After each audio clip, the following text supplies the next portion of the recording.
in the aftermath of this local election, one of the stories that has been floating around in the press, and particularly the sort of Conservative Party press, is this idea that the UK might be heading for a hung parliament. This is based on some kind of extrapolation of voting data in the local elections across to national elections, which if you do it in a certain way, it would suggest that the Labour Party don't have the leads that they seemingly do in polling, but actually, rather than have the thumping win that we seem to be expecting them to be having, that they might fail to do so, might be the largest party, but might yet fail to get an outright majority,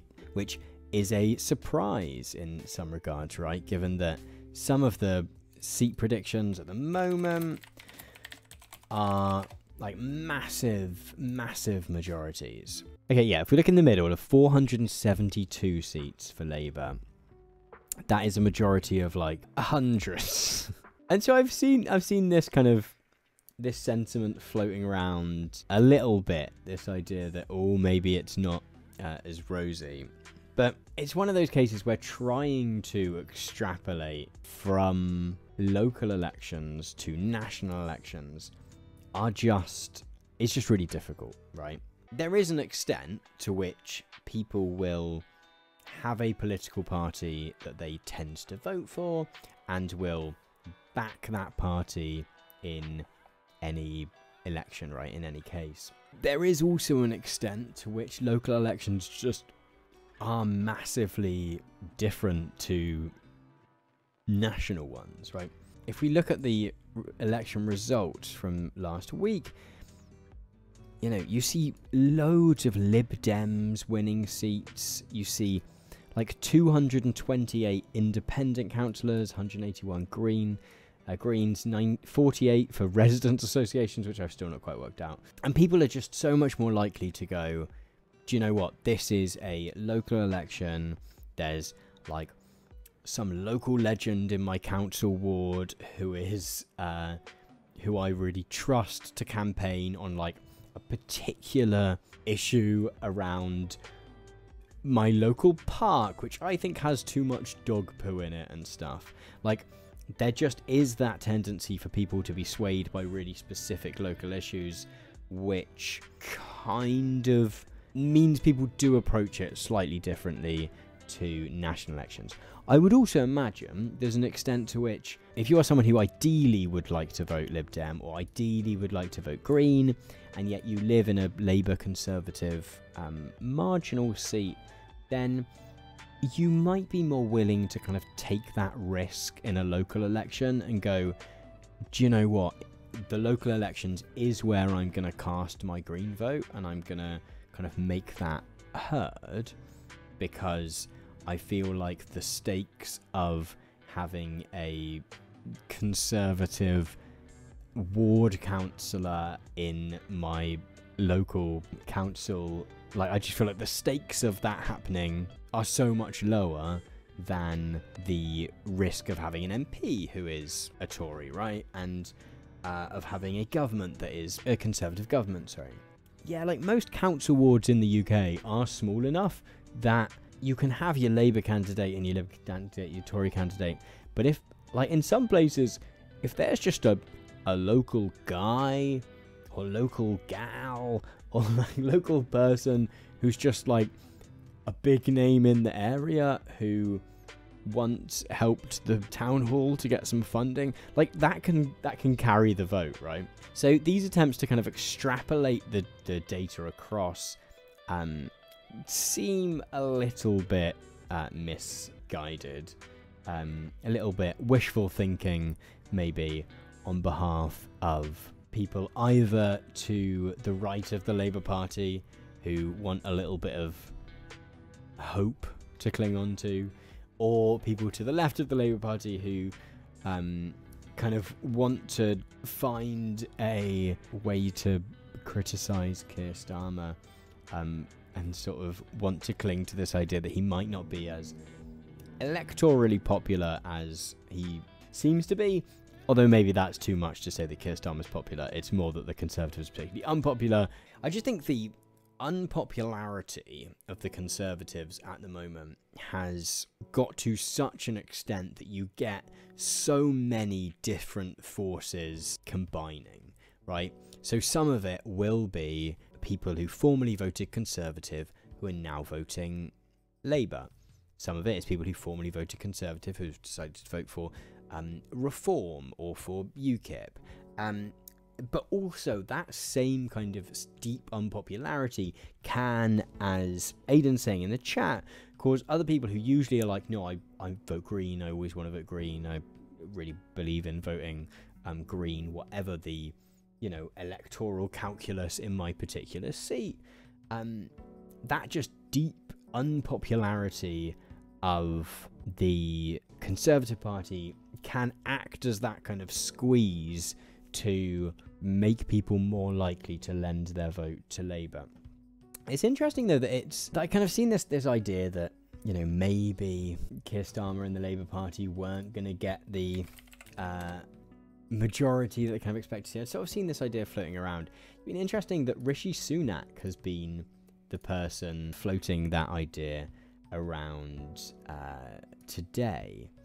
He's brought back a particular bit of rhetoric that some of you might remember from a few years back, where he's warning that the country might be heading for a hung parliament rather than a outright Labour majority, and rather than a Labour government, a Labour-led coalition of chaos. Some of you might remember this was a bit of electioneering that David Cameron particularly liked to use in the run-up to the 2015 election. According to this sort of infamous 2015 tweet, Britain faces a simpable.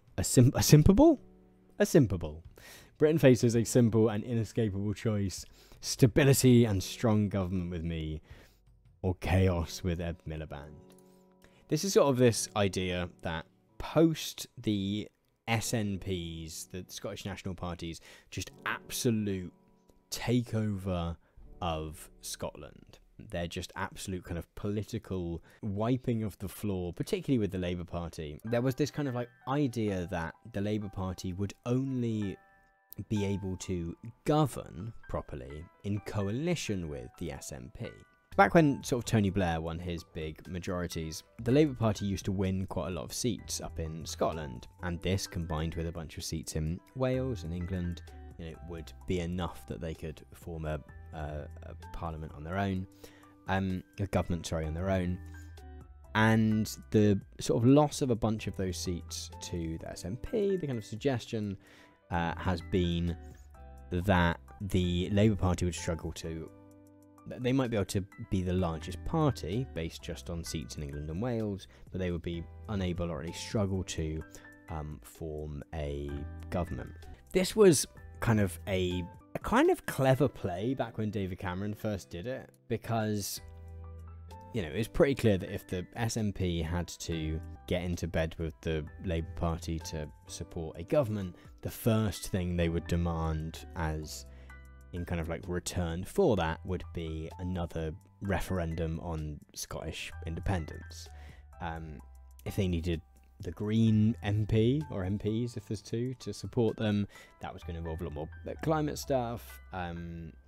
If they needed the Lib Dems, and the UK is generally, we've not really had a huge amount of experience of coalition government. Because the first past the post system is designed to, well, not designed to, but one of the results of our first past the post system is it tends to lead to strong governments of single parties.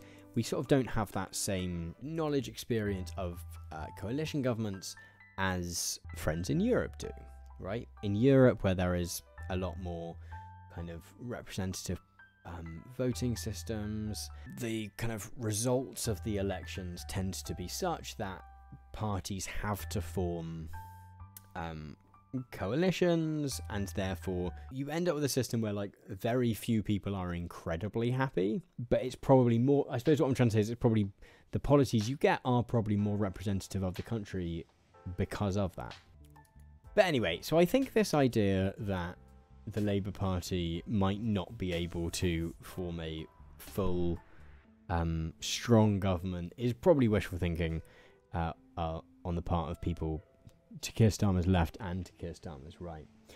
But it is interesting to see Rishi Sunak pushing this line, because clearly his hope here is that by pushing this kind of coalition of chaos line, he might be able to regain some of those ideas that were being thrown around towards the beginning of the 2015 election of, you know, what does a coalition of 4 different political parties in government look like? That sounds awful. And maybe might be able to re-soak up some strong and stable votes there.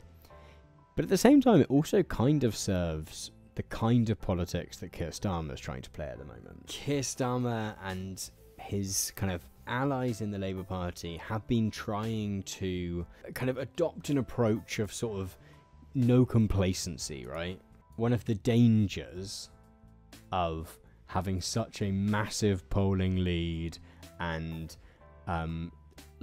just this kind of like cultural idea in the country that like, oh, the Labour Party are going to win the next election. Like, one of the dangers for a party is that you suddenly get a really low turnout because everyone's like, meh. You know, people kind of get over their hatred of the Tories just enough that they're like, meh, whatever. Because, you know, there is this interesting thing, which I think I've sort of talked about on stream a few times, wherein when Keir Starmer or Angela Rayner or whoever else kind of appear on TV or have newspaper interviews at the moment, people ask them questions as though they are currently the government. Because, like, yeah, it makes sense to, right? Because we know that they're likely to be in the next 6 months. So why not get the hard questions in now? So we know who we're getting, right? But yeah, so Starmer and co have been kind of going with this approach of no complacency. And so Rishi Sunak being like, oh, maybe they won't win, is kind of helping them in that regard.